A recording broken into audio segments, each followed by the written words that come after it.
É isso, chegamos. Nesse momento são 3 da tarde. Você que está na sintonia da Rádio Fiscar 95,3, chegou o subtexto. E chegando o subtexto, você sabe que chega arte, educação, cultura.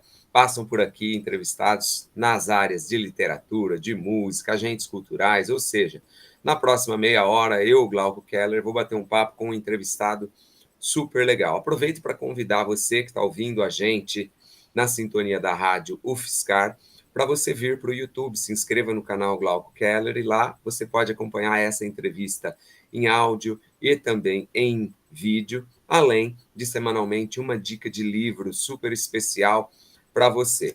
O convidado de hoje, faz tempo que eu estou tentando trazê-lo aqui para o programa Subtexto, hoje deu certo. Ele é mineiro, mas mora no Rio de Janeiro já há algum tempo, é da área de literatura, tem o doutorado dele falando de Carlos Drummond de Andrade, mas algumas outras produções mergulharam na música, mergulharam na pintura. Ele tem livros lançados pela editora da Unesp, pela Companhia das Letras, e ele vai falar um pouquinho para a gente hoje sobre Guignard, sobre Di Cavalcanti, sobre Belchior, sobre Drummond. Eu estou falando do Marcelo Bortolotti, que, direto do Rio de Janeiro, visita a bancada virtual do programa Subtexto. Marcelo, boa tarde, obrigado pela sua presença aqui no Subtexto. Oi, boa tarde, eu que agradeço o convite, prazer estar aqui falando com você, para essa cidade, né, de São Carlos, que eu acho tão agradável, né? Marcelo, como bom mineiro, antes da gente começar, eu percebi que você estava tomando um cafezinho, né? Tomando um cafezinho, exatamente. Eu sou mineiro de Muzambinho, a região de produção de café, né? Uma região cafeicultora. E não é distante daí, não, mas a gente tem esse hábito, assim, né? Marcelo, o café carioca é muito diferente do café mineiro? O café carioca praticamente não existe, né? A gente toma aqui o café mineiro, na verdade, né? Antigamente, as primeiras plantações de café foram no Rio de Janeiro, né? Naquele sul fluminense, Vassouras e tal, mas isso no século retrasado. E aí, hoje em dia, não tem uma produção cafeicultora aqui, não. Marcelo, primeiramente, obrigado pela presença no programa Subtexto. Eu queria começar a, o nosso bate-papo perguntando para você sobre o seu interesse por outras artes, né? Você que é da área das letras, né? Você é formado em jornalismo, depois você fez doutorado em literatura, mas duas das suas produções dialogam, três, na verdade, né? Com a música, o livro Viver é Melhor que Sonhar, que conta os últimos anos do Belchior, e duas biografias que você escreve sobre o Di Cavalcanti, mais recentemente, e sobre o pintor Guignard, dois grandes representantes do movimento moderno brasileiro. Além da literatura, qual que é a sua arte? Por que esse interesse especial pela pintura, Marcelo? Bom, eu primeiro vou falar da questão da música que você tinha, que tem a ver com a coisa do Belchior, né? E esse livro do Belchior, ele surgiu justamente, a ideia, né?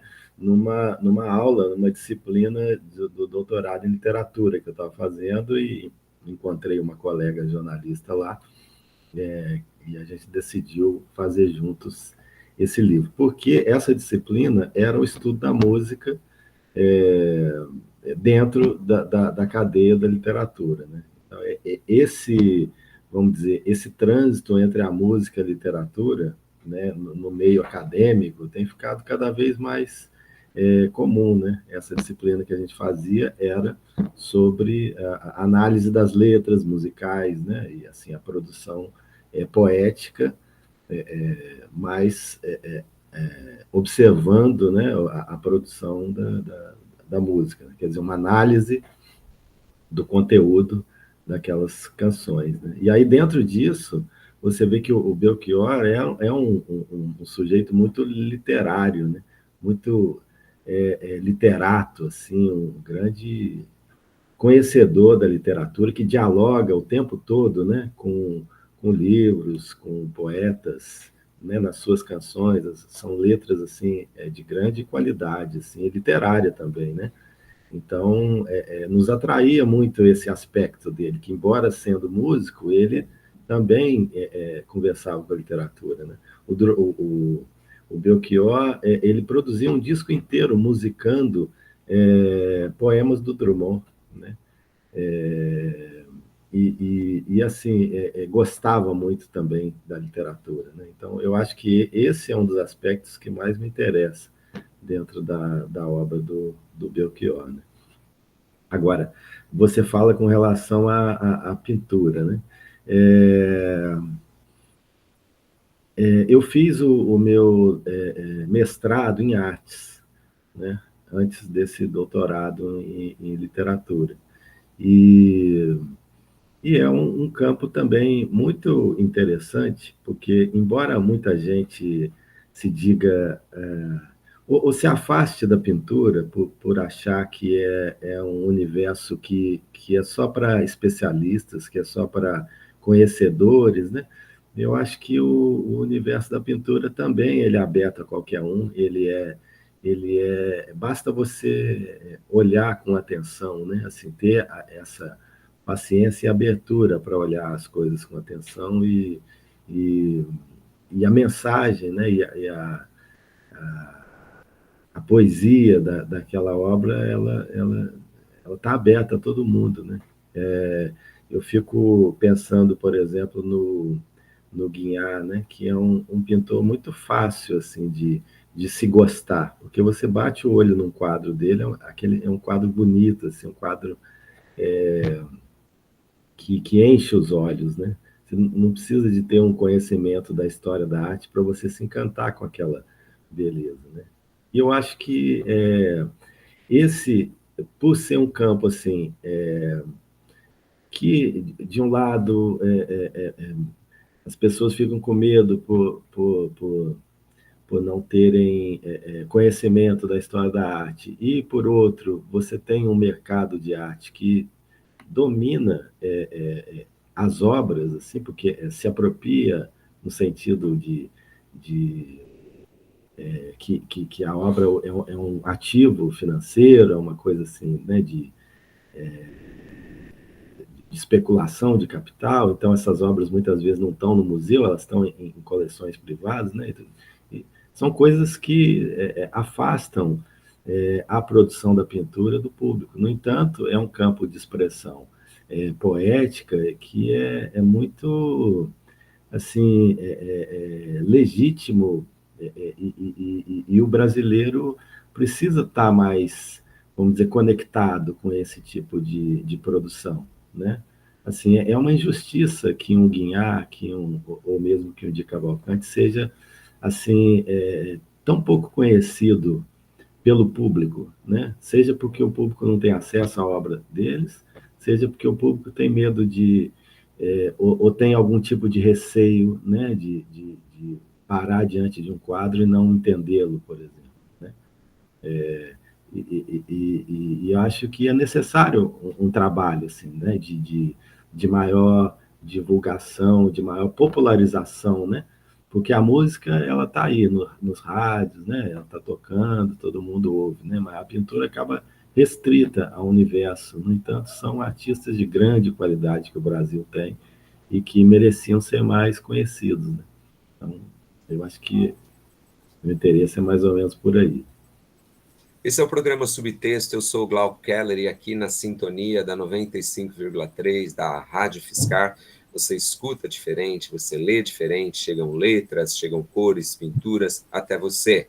Eu convido você que está acompanhando a gente na sintonia da Rádio Fiscar para ir para o YouTube, se inscrever no canal Glauco Keller e lá você pode acompanhar essa entrevista em áudio e também em vídeo. O entrevistado de hoje é o jornalista Marcelo Bortolotti, que tem algumas publicações muito interessantes, como ele falou, o mestrado dele é na área de arte, depois ele mergulhou na obra do Carlos Drummond de Andrade no doutorado, e tem publicações, daqui a pouco ele vai mostrar para quem está acompanhando no YouTube os livros, ele está com alguns dos livros dele ali ao lado, na escrivaninha dele, mas ele tem, entre outras publicações, como a organização do livro Carlos Drummond de Andrade e Ribeiro Couto, que saiu em 2019 pela editora Unesp, também pela editora Sonora em 2021 saiu Viver é Melhor que Sonhar, em que o Marcelo percorre os últimos anos do grande Antônio Carlos Belchior. Mais recentemente, pela Companhia das Letras, em 2021 também o Marcelo tem publicado Guinhar, o Anjo Mutilado, contando um pouco da história do grande pintor modernista Guinhar, e também, agora, o Marcelo, em 2023, acaba de lançar, também pela Companhia das Letras, de Cavalcante Modernista Popular. Marcelo, você comentando entre a relação da música com a literatura, eu me lembrei rapidamente aqui que o Gilberto Gil acaba de ser eleito como membro da Academia Brasileira de Letras, e um pouquinho mais atrás, o Bob Dylan ganhou o Prêmio Nobel de Literatura, né? Quer dizer, essa relação ela é muito clara. Mas eu queria mergulhar também no gênero que você escolheu para trabalhar dentro da sua literatura, que é caracteristicamente a biografia. E a biografia, obviamente, é um gênero textual que mergulha na pesquisa, não simplesmente na produção do texto.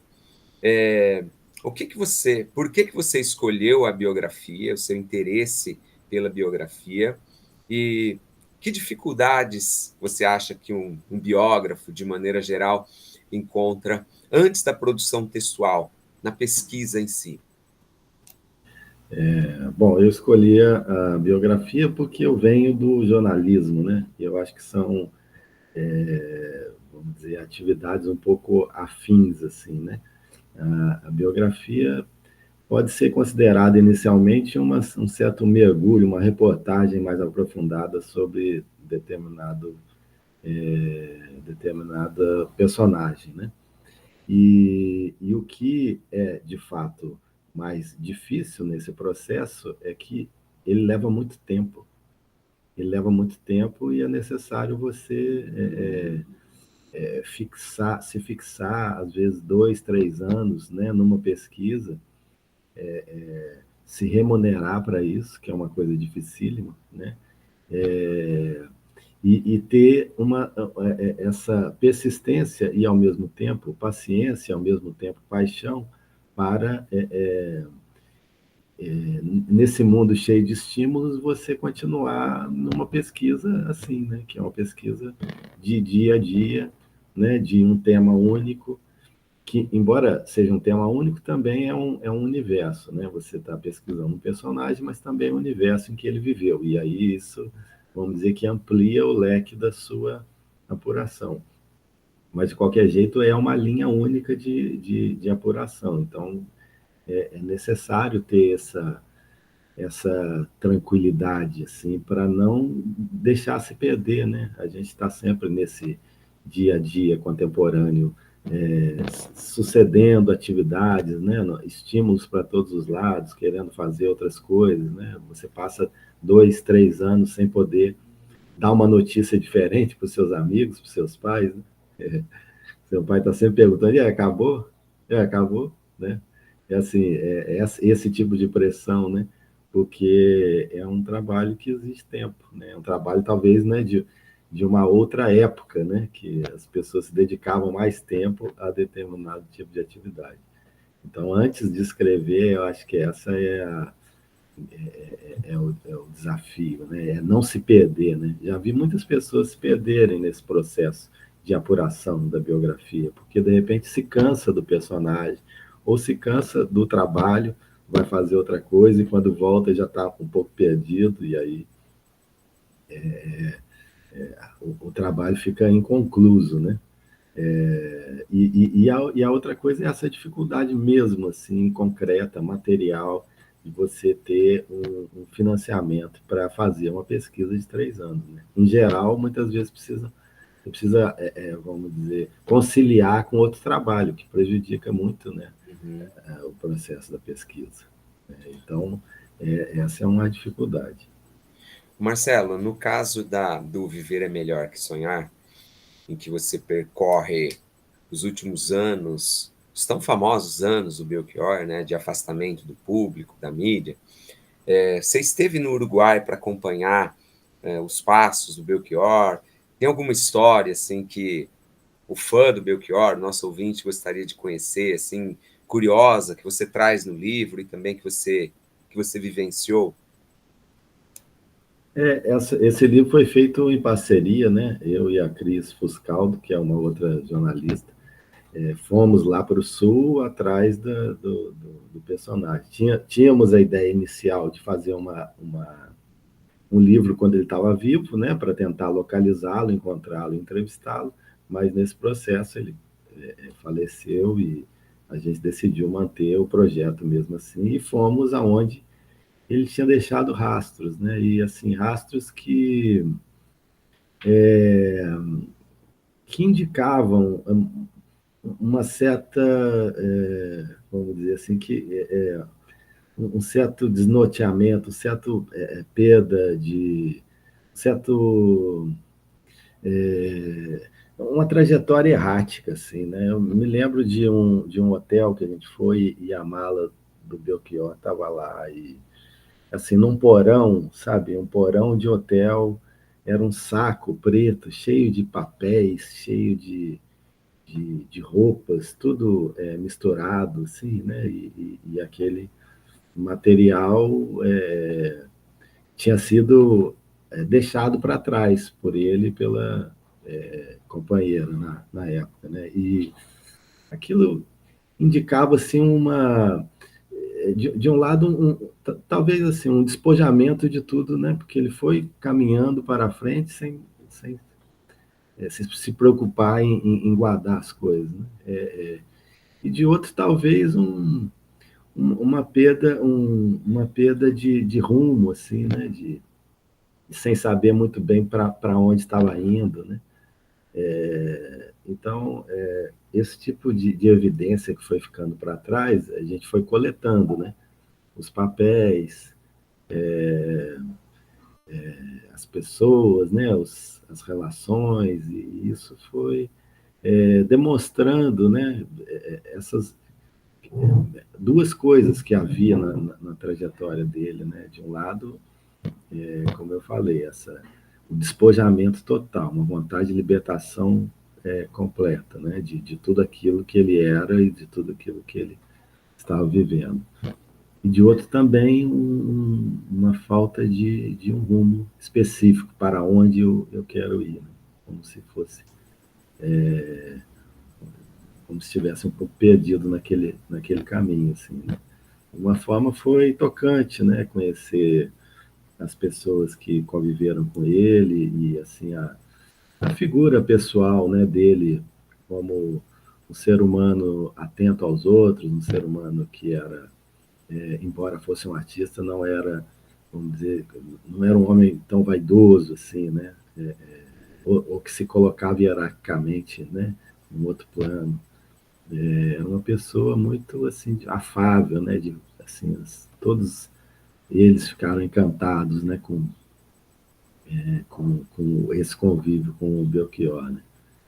Mas enfim, o livro traz um pouco essa nossa inquietação, né? O livro é a partir do nosso olhar a respeito desses fragmentos que a gente foi coletando pelo caminho. Esse é o programa Subtexto, eu sou o Glauco Keller e hoje eu recebo na nossa bancada virtual, direto de Niterói, no Rio de Janeiro, Marcelo Bortolotti, que é jornalista, é doutor em literatura e publicou recentemente uma obra que conta um pouco da história do grande Di Cavalcanti. Já havia publicado também pela Companhia das Letras em 2021, uma outra obra que fala sobre o Guinhar, outro grande pintor moderno brasileiro. E agora o Marcelo falava um pouco sobre o Belchior, os últimos caminhos que o Belchior percorreu pelo sul do continente e por essas trilhas que ele deixou e coube a ele buscar essas histórias todas e conhecer um pouco mais do homem e também do artista Belchior. Você que está acompanhando a gente pela sintonia da Rádio Fiscar em 95,3, você pode acompanhar essa entrevista também em vídeo. É só você vir para o YouTube, se inscrever no canal Glauco Keller e lá você vai acompanhar essa entrevista em áudio e também em vídeo. Ô Marcelo, eu queria voltar um pouquinho contigo no movimento moderno brasileiro. São muitas as histórias que a gente pode contar relativas a tantos artistas da música, da literatura e também das artes plásticas. A sua relação com o Guinhar e também com o Di Cavalcanti, ela se dá mais especificamente pela figura dos dois ou pela pintura, pela obra desses dois grandes gênios da pintura brasileira? O seu interesse inicial? O interesse inicial foi a trajetória assim, de ambos, né? Embora os dois tenham uma obra fantástica e muito importante, né, para a cultura brasileira, mas são dois personagens assim biografáveis, porque tem uma vida assim acidentada, uma vida que de alguma maneira tem episódios dramáticos e que está relacionada com questões da nossa cultura, da nossa história, né? Quer dizer, que momentos importantes da nossa história. Então, nessas duas trajetórias, além desse componente dramático, você consegue compreender um pouco do nosso passado, né? Das relações culturais que havia naquela época. Então, isso que me estimulou, né? É, mas também gosto das obras do Di Cavalcanti, principalmente os desenhos, né? Ele tem uma coleção, uma produção de desenho muito significativa, pouco conhecida, né? A parte mais conhecida dele são esses quadros, muitas vezes de mulheres. Ele era cartunista também, né, Marcelo? Tunis trabalhou na imprensa por muitos anos, né? E começou com essa como caricaturista, né? E tem uma produção de desenhos que é fantástica, que ela ficou, como ela ficou menos valorizada no mercado, porque o desenho em papel vale menos do que a pintura a óleo, ficou também menos conhecida. Mas, assim, lá no MAC da USP tem uma enorme coleção do Di Cavalcanti, de desenhos, que é uma coleção muito boa, sabe? E aí você vê o quanto ele produziu em outros temas, né? Que foi um pintor muito engajado politicamente, né? Então você tem uma produção desse engajamento político muito interessante, um diálogo com a produção de artistas franceses do desenho, artistas muitas vezes pouco conhecidos no Brasil aqui, mas que ele estava atento e dialogava com essa coisa. Enfim, a representação do negro, da cultura negra, é muito forte também nessa produção de desenhos. Eu acho que é o lado que eu mais admiro assim dele, né? No caso do Guinhar, o Guinhar ele assim, a pintura do Guinhar é muito ela é muito específica, né? Ela tem uma doçura, uma sensibilidade muito característica do Linhari e dessa escolha que ele fez de sair do Rio de Janeiro, ir para Minas e ficar, vamos dizer, entre as montanhas, né? E, vamos dizer que a pintura dele revela muito desse olhar amoroso assim sobre as montanhas e as paisagens mineiras, né? Então, O Guinhar é um pouco mais bucólico que o Di Cavalcanti. Você acha que ele é mais figurativo, assim? O Di Cavalcanti dialogou mais com o abstracionismo. não, o de Cavalcante também é figurativo, mas o de Cavalcante não era um paisagista, né? Ele odiava paisagens. E, e aí ele fixava muito no tipo humano, né? No ser humano.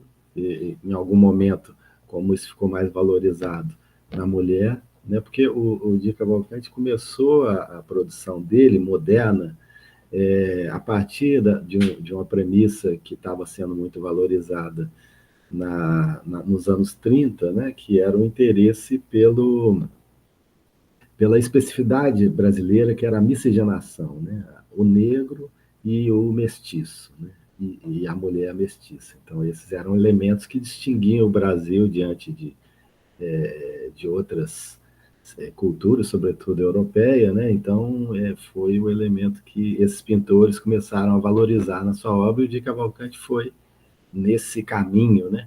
O resto da vida. Assim, esse olhar atento para a cultura específica brasileira, para a identidade brasileira, né? Que se formava a partir dessa miscigenação. Essa era a ideia. Que depois, mais tarde, foi muito questionado, né, pelo fato, né, de, de aí tem uma série de críticas com relação a essa ideia original de miscigenação, né? Que eu acho que nem convém entrar aqui. Mas, de qualquer forma, era uma linha que ele adotou. Já o Guignard foi para o lado das paisagens, assim, né? E passou a produzir uma série de olhares, né, sobre as montanhas, e ensinou, dizem, né, que ele ensinou os mineiros a olhar a sua própria paisagem. E bonita essa frase, né? Ensinou os mineiros a olhar a própria paisagem. Eu me lembro, no livro dos abraços do Eduardo Galeano, ele conta uma história de um menino que nasceu no meio de um deserto e nunca tinha conhecido a praia, e um dia chegou lá um cara trazendo uma revista, ele viu a foto do mar e ficou encantado e começou a pedir para o pai levá-lo para conhecer o mar. De tanto que ele falou, o pai levou, eles caminharam muito, e quando chegou na frente do mar, ele pegou na mão do pai e falou: pai, me ajuda a enxergar, porque justamente, né, muitas vezes a poesia está ali, né, Marcelo? Nas artes tem muito isso, né? E a gente não consegue enxergar. E o que você traz na sua obra também é certamente ajudar o brasileiro a conhecer, a enxergar um pouco mais daquilo que está ali, da pintura, da música do Belchior, e muitas vezes, por desconhecimento da obra, ou muitas vezes por desconhecimento, por incapacidade de enxergar aquilo, né? A gente acaba não conhecendo. A gente tem ainda alguns minutinhos, queria entrar no Marcelo menos escritor, menos profissional, menos jornalista, e no Marcelo mais indivíduo. O que você ouve, Marcelo? Você escuta música brasileira, você escuta música internacional, você é um cara antenado com as novas tendências, as tais das brasilidades. O que tá? Se pegar o seu celular agora, o que está no Spotify? Ai, ai, ai. Esse talvez seja um lado menos interessante, porque, na verdade, eu ouço mais música brasileira. Tenho Chorinho, gosto muito de Chorinho. Tenho ouvido de estrangeiro mais jazz, assim, que estou descobrindo agora. Estou pesquisando sobre o Vinícius de Moraes, que teve uma influência grande, né, dessa corrente. E ouço muito música, mantras, assim, músicas de yoga, que eu sou praticante de yoga e tenho isso, é o que eu mais ouço, na verdade. Então, não sou tão eclético assim. E na literatura nacional hoje, Marcelo, você costuma ler as novas obras, Itamar Vieira, do Torto Arado, Itamar Vieira Júnior, o Jefferson Tenório, as polêmicas com o Avesso da Pele? Você mergulha mais nos clássicos, mais nas biografias para entender o tipo de texto? Você tem tempo para ler tanta coisa? Como é que é o Marcelo leitor? Na verdade, essa leitura acaba sendo muito absorvida pelo trabalho, né? para escrever um livro assim sobre o Di Cavalcanti, por exemplo, você tem que ler são centenas de obras, né? E, assim, muita biografia, né, de outras pessoas que conviveram com ele. Então, essa é a tônica. Eu leio mais essa coisa de biografias. E para descansar, acaba que não se descansa, né? Porque você vai ler coisas que ele lia na época, né? No caso do Di Cavalcanti, André Gide, né? Que é um autor muito pouco conhecido hoje no Brasil, assim, né? Mas que fez teve uma importância grande naquela época. É um grande escritor, né? E que eu descobri através do Di Cavalcanti. Então era o tipo de literatura que eu estava lendo, assim, né? E é exatamente essas leituras de clássicos daquele período, assim, né, que eles leram, que eu tenho lido. Então, mais do que coisas contemporâneas, são coisas mais dessa época, assim, de figuras menos conhecidas, mas que tiveram uma importância e são de boa qualidade, assim, né? Eu estou lendo agora um livro que é ótimo, do Zé Saramago, que é um livro que é O Ano da Morte de Ricardo Reis, que Ricardo Reis é um heterônimo do Fernando Pessoa. Então, ele, vamos dizer, remonta, né, aquele período de Portugal sob o domínio de Salazar, assim, um período né, de ascensão dos movimentos fascistas na Europa, assim, e o diálogo dele com o poeta Fernando Pessoa, que tinha acabado de morrer. Então, é muito interessante esse olhar, né? Para você ver que é um livro que fala de um período que está me interessando, né, de pesquisar. Então, você acaba usando isso como trabalho também, né? Grifando trechos, né, para depois utilizar na pesquisa.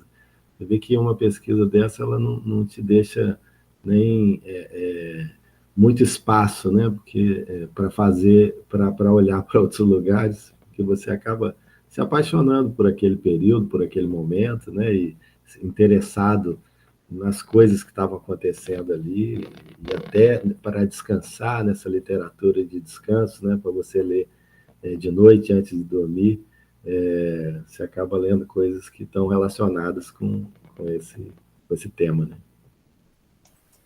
Marcelo, a gente está chegando ao final do subtexto de hoje. Eu queria pedir a você que mostrasse para quem está acompanhando a gente pelo YouTube três dos seus livros, das suas obras. E quem quiser te conhecer, quem quiser comprar os livros, quem quiser te seguir no Instagram, como é que faz? Bom, eu não tenho Instagram, eu não tenho muita rede social, assim, mas Não dá tempo, né, Marcelo? acabo que eu não me envolvi muito, né? Mas, assim, os livros estão na livraria, ó, às vezes é mais barato comprar pela internet, né? E você queria que eu mostrasse isso? Isso, eu queria que você mostrasse para quem está acompanhando a gente no YouTube. O Marcelo está com 3 dos 4 livros biográficos que ele produziu nos últimos anos, né? Uhum. E ele vai mostrar para quem está acompanhando. Vai lá, Marcelo. Esse aqui é um livro de correspondência do Carlos Drummond de Andrade com o Ribeiro Couto, publicado pela editora Unesp em 2019. É um livro de cartas, assim, que fala muito do jovem Drummond, né, da formação dele e das influências que ele recebeu, né, na época que estava começando a carreira. São cartas assim muito gostosas de ler. Eu acho que tem para além do pesquisador que se interessa por esse período, é um livro de gostosa leitura, assim, cartas de boa leitura. Assim. Saiu pela editora Unesp, está vendo aí na internet. Aí tem esse aqui, que é É Guiar, Anjo Mutilado, Guinhar Anjo Mutilado. que é a biografia do Guiar, saiu em 2021 pela editora Companhia das Letras. Também tem aí nas livrarias, e essa do Di Cavalcante, Modernista Popular, biografia do Di Cavalcante, pela Companhia das Letras também, né? São livros... Saiu agora em 2023, né, Marcelo? 2023, exatamente. São livros que é possível encontrar. Eu acho que tem na maioria das livrarias assim, de São Paulo, talvez aí em São Carlos também tenha, né? Mas pela internet é fácil e às vezes mais barato comprar esses livros. Eu não estou aqui com o do Belchior, não encontro, não tem nenhum exemplar aqui em casa, mas esse também está à venda pela internet. É Viver Melhor que Sonhar. Os Últimos Passos do Belchior, editora Sonora. Saiu em, acho que é 2021 também, uma coisa assim. Marcelo, obrigado pela presença. Para você que está acompanhando o programa Subtexto, a gente fez essa gravação no feriado, na quinta-feira de manhã. O Marcelo gentilmente veio conversar com a gente sobre a sua obra, sobre os seus fazeres artísticos, sobre a sua pesquisa. E eu e os nossos ouvintes só temos a agradecer. Obrigado, Marcelo. Eu que agradeço o convite, prazer aqui conversar com vocês e com o seu público, né? Então, dessa cidade universitária, assim, que eu acho tão interessante, São Carlos. É isso, o programa Subtexto fica por aqui. Eu sou o Glauco Keller, mais sábado às 3 da tarde, na sintonia da Rádio Fiscar. Você sabe, tem mais um entrevistado, uma entrevistada falando de arte, de educação, de cultura. Grande beijo para você, até a semana que vem. Valeu!